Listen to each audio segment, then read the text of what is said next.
حدیث نمبر 81، خوش اخلاقی کا درجہ، خوش اخلاقی کا درجہ حسن اخلاق تھا۔ عن عائشہ قالت سمعت رسول اللہ صلی اللہ علیہ وسلم یقول ان المؤمن لیدرک بحسن خلقہ درجہ قائم اللیل وصائم النہار، رواہ ابو داود۔ روایت حضرت عائشہ صدیقہ رضی اللہ تعالی عنہا سے فرماتی ہیں میں نے جناب رسول اللہ صلی اللہ علیہ وسلم کو فرماتے سنا کہ مومن حسن اخلاق سے رات میں کھڑے رہنے والے اور دن میں روزہ رکھنے والے کا درجہ پا لیتا ہے۔ حسن اخلاق ہو رہے ہیں، دیکھو کتنا درجہ حضور نے فرمایا جڑے ساری رات جاگ کے باتیں کرتے رہو اور پڑھتے رہو، حسن اخلاق کی وجہ سے وہ درجہ پا لیں گے۔ تشریح: مومن سے مراد مومن کامل عالم و عامل ہے مرقات۔ خوش خلق مسلمان کو خوش اخلاقی کی وجہ سے نفلی روزوں اور نفلی تہجد کا ثواب ملتا ہے کہ وہ اعلانیہ اور خفیہ اللہ کی مخلوق کو خوش رکھتا ہے۔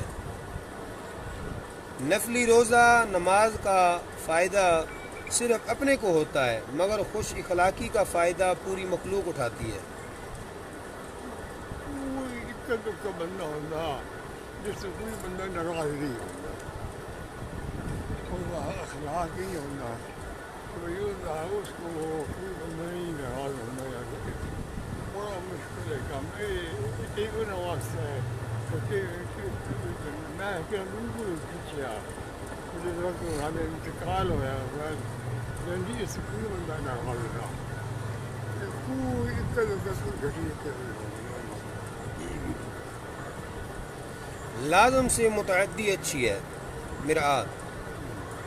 حضرت بابا فرید الدین گنج شکر رحمۃ اللہ تعالی علیہ فرماتے ہیں کہ خوش کلامی ایسا پھول ہے جو کبھی مرجھاتا نہیں،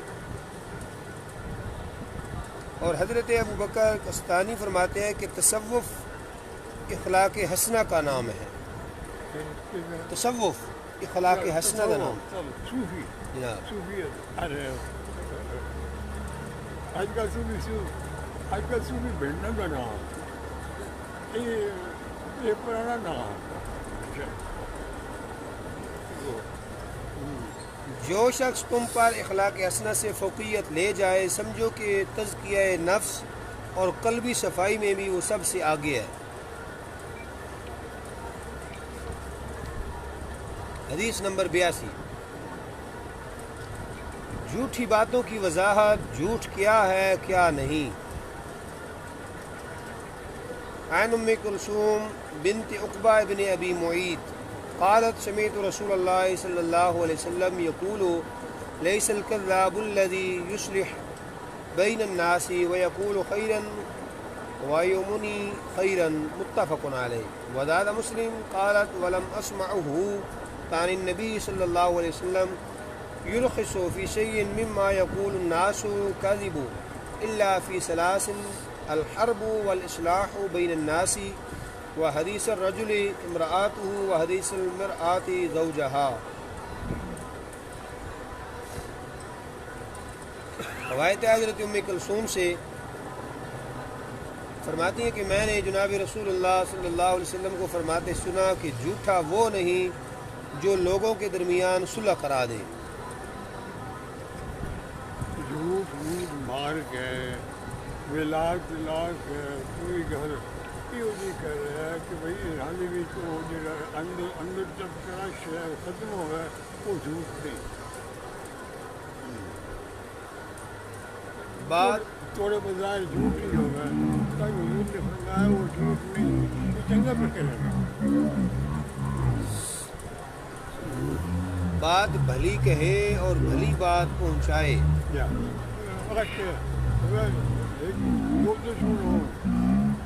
سارے بڑی بھی سوچی گلا کرتا بڑی وہ تاریخ کرتا حالانکہ وہ نہ بھی کرے تاکہ یہ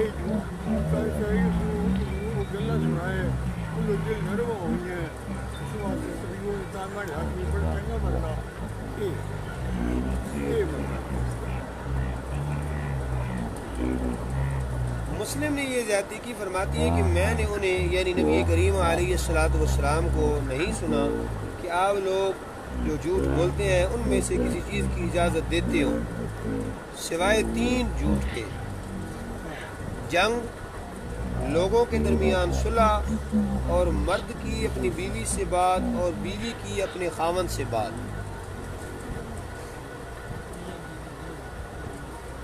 کیونکہ بیویاں تو جھوٹ ہی بولتی ہیں بیوی سب میری بولو تشریح: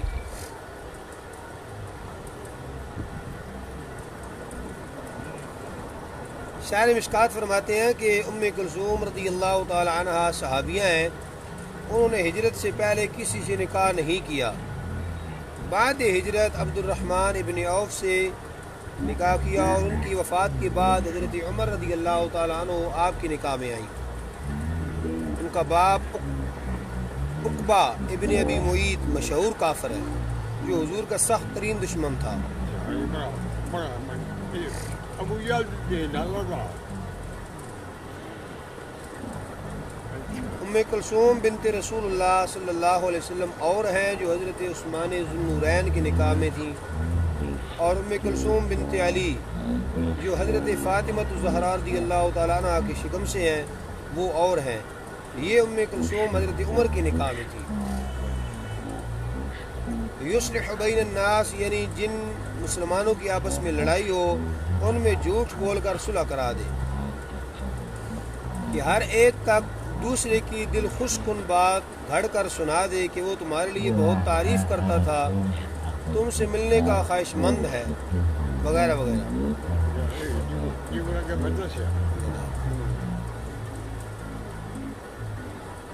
بھلی بات سے مراد دل خوش کن اور دل پسند بات ہے۔ بھلی فرما کر اشارتاً بتایا گیا کہ جھوٹ ہے مگر برا نہیں بلکہ اچھا ہے اور اس پر ثواب ہے۔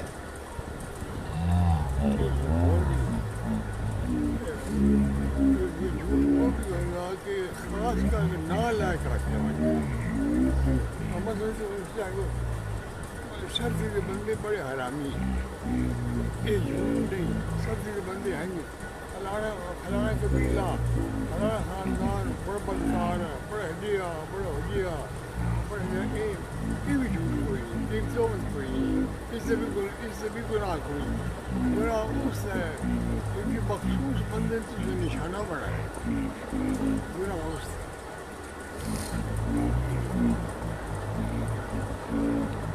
خیال ہے کہ بعض سچ کفر ہو جاتے ہیں، بعض سچ کفر ہو جاتے ہیں اور بعض جھوٹ ایمان و عرفان کا رکن بن جاتے ہیں۔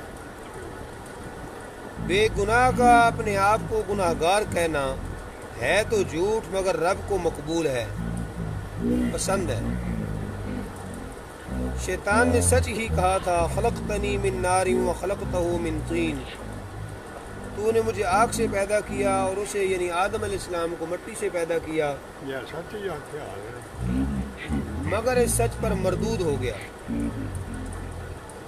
بہرحال یہ حدیث مبارکہ بہت ہی جامع ہے۔ جھوٹ سے مراد خلاف واقعہ۔ حضور انور صلی اللہ علیہ وسلم نے 3 موقع پر خلاف واقعہ بات کہہ دینے کی اجازت دی کہ ان کا انجام بہت اچھا ہے۔ جہاد میں اگر مسلمان کمزور ہوں، کفار قوی، پھر مسلمان کہیں کہ ہم بڑے طاقتور ہیں، تم کو فنا کر دیں گے، ہمارے پاس سامان جنگ بہت ہے، جس سے کفار کا حوصلہ پست ہو، بالکل جائز ہے۔ مرحب کے مقابلے رجز پڑھ رہا ہے، رجز شیعہ دوسرے ان الذی سمتنی امی حاضرہ،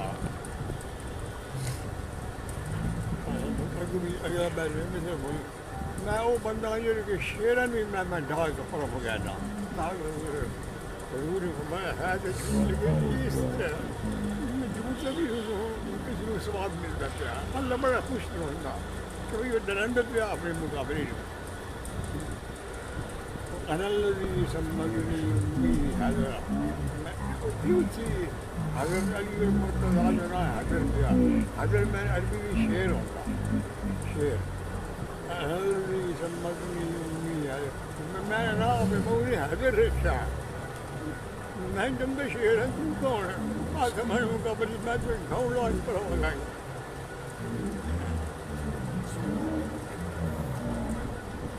اگرچہ یہ جھوٹ ہے مگر جنگی تدبیر زوجین میں سے کسی دوسرے سے اپنی بہت محبت ظاہر کرے حالانکہ اتنی محبت نہ ہو،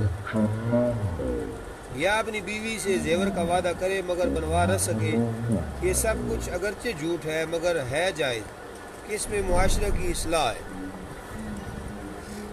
خلاصہ یہ ہے کہ اس میں معاشرے کی اصلاح ہوگا تو معاشرے کی قدور پیدا نہ ہو، دلوں میں قدور پیدا نہ ہو.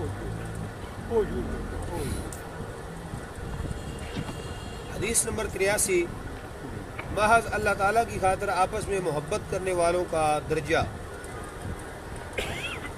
عن ابی ہریرہ رضی اللہ تعالی عنہ قال قال رسول اللہ صلی اللہ علیہ وسلم ان اللہ یقول یوم القیامت این المتحابون بجلالی اليوم ظلهم فی ظلی یوم لا ظل الا ظلی. رواہ مسلم. روایت ہے حضرت ابو ہریرہ رضی اللہ تعالیٰ عنہ سے، فرماتے ہیں کہ فرمایا جناب رسول اللہ صلی اللہ علیہ وسلم نے اللہ تعالیٰ قیامت کے دن فرمائے گا کہ کہاں ہے میری عظمت کے لیے آپس میں محبت کرنے والے، آج میں انہیں اپنے سایہ میں جگہ دوں گا. سارے آگاہی ہو حجر نمازی ہو آپ سے محبت کر دی ہو، اس وقت کوئی بھی دنیاوی غرض نہیں، دینی رابطے نال محبت دوڑی ہے ہونا نہیں سن لو. اپنے سائے میں جگہ دوں گا جبکہ میرے سائے کے سوا کوئی سایہ نہیں. اللہ تعالیٰ ہو جائے من نے بلایا میں کہتا کہ کان مقدار 50,000 سنہ، اس دن کا مقدار 50,000 سال ایک دن کا. تو یہ اج کل گرمیاں پر خیر سورج چھڑک ہوا ہے تو 50,000 کا دن ہو گیا تو کیا حال ہوگا. اس حال بھی اللہ تعالیٰ ہن لوگوں نے بلا کے اپنے کول میں نے کول لگتا ہوں ایسے میں نے کہ جی کو ماں بچے نے بلندی ہے جیسے میں نے کول بہ رہا ہوں ایسے میں نے سارے ٹھنڈی چھاواں ایئر کنڈیشن لگ ہوئی ہو سی.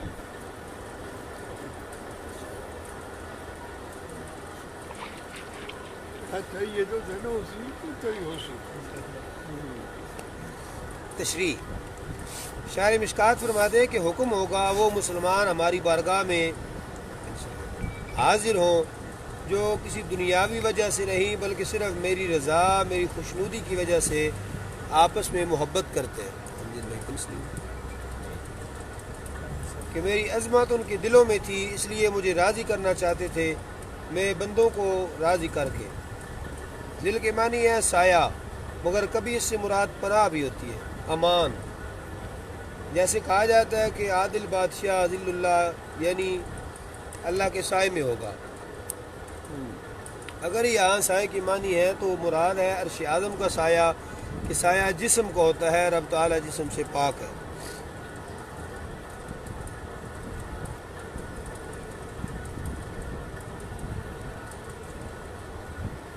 اگر مراد اس سے پناہ ہے تو معنی ظاہر ہے مرآت. یہاں شرح مسلم اس حدیث پاک کے تحت فرماتے ہیں کہ بروز قیامت رب العالمین فرمائے گا کہ میری جلال ذات سے محبت کرنے والے آج کہاں ہیں، یعنی جو لوگ میرے حق کی وجہ سے میری تعظیم، میری اطاعت اور مجھ سے محبت کرتے تھے، کسی دنیاوی غرض کی وجہ سے میری تعظیم اور میری اطاعت نہیں کرتے تھے۔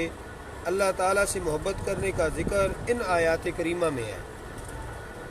پھر یہ جو پیر اور خلفاء بھی آ گئے ہیں، خلفاء بھی محمد پیرن اور ابن اور شیخ وسیع حسین ہونا عام نہیں، شیخ جڑے کہ اللہ تک پہنچا دیں گے وہ شیخ ہونا، جی اللہ تک کوئی واسطے ہے جی اپنے شیخ نال جانا قربان کر دینا محبت کر دینا وہ کسی چاہ گئے اللہ آئے تھی میرے واسطے ہے اپنے پیر نال اپنے شیخ نال محبت کر دے تو میں بھی تو محبت کرے میرے کو تو سب چپے کی تھی تو میں چپے کرے نہ فرمانی باری تعالیٰ ہے وَمِنَ النَّاسِ مَن يَتَّخِذُ مِن دُونِ اللَّهِ أَندَادًا يُحِبُّونَهُمْ كَحُبِّ اللَّهِ وَالَّذِينَ آمَنُوا أَشَدُّ حُبًّا لِلَّهِ، اور بعض لوگ وہ ہیں جو اللہ کے غیروں کو اللہ کا شریک قرار دیتے ہیں اور وہ ان سے ایسی محبت کرتے ہیں جیسے اللہ سے محبت کرنی چاہیے، اور ایمان والے سب سے زیادہ اللہ سے محبت کرتے ہیں۔ اور فرماتا ہے یا ایھا الذین آمنوا من یرتد منکم عن دینہ فسوف یأتی اللہ بقوم یحبهم ویحبونہ، اے ایمان والو تم میں سے جو شخص اپنے دین سے مرتد ہو جائے گا تو عنقریب اللہ ایسی قوم کو لائے گا کہ اللہ ان سے محبت کرے گا، وہ اللہ سے محبت کریں گے۔ حدیث مذکورہ میں کہ میری جلال ذات سے محبت کرنے والے آج کہاں ہیں، آج میں انہیں اپنے سائے میں رکھوں گا، آج میرے سائے کے علاوہ کسی کا سایہ نہیں ہوگا۔ علامہ وشتانی ابی مالکی فرماتے ہیں کہ بعض احادیث میں میرے عرش کا سایہ بظاہر اس کا مطلب یہ ہے کہ اللہ تعالیٰ ان کو سورج کی گرمی محشر کے عذاب سے اپنے سائے میں رکھے گا۔ امام بخاری حضرت ابو ہریرہ رضی اللہ تعالیٰ عنہ سے روایت کرتے ہیں نبی کریم علیہ الصلوۃ والسلام نے فرمایا 7 آدمیوں کو اللہ تعالیٰ اس دن اپنے سائے میں رکھے گا جس دن اس کے سائے کے سوا اور کوئی سایہ نہ ہوگا۔ ان 7 آدمیوں میں 2 آدمی وہ بھی ہیں جو اللہ کی محبت میں ملے، اللہ کی محبت میں جدا ہوں۔ معلوم ہوا کہ قیامت کے دن عرش کے سائے کے علاوہ بھی کوئی اور سایہ ہوگا۔ یہ بھی ہو سکتا ہے کہ قیامت کے دن بقدر اعمال سائے ہوں گے جو سورج اور جہنم کی گرمی سے بچائیں گے، لیکن سب سے عظیم اور سب سے مکرم سایہ عرش کا ہوگا جو اللہ تعالیٰ اپنے نیک بندوں کو عطا فرمائے گا۔ اللہ کی محبت ہی ہے نا، اور بڑی مثال اپنی مثال میں دینے آ رہا ہے، پیدل چل کے کسی اے تو دریائے چناب میں جھانک کے اور بکو اس زمانے میں سڑک ہوئی شیر شاہ سوری بنا گیا، وہ ایسا یہ سڑک بھی اس کی بنائی ہے۔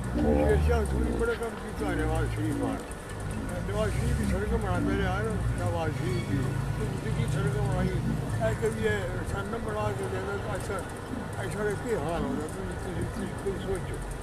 شیر شاہ سوری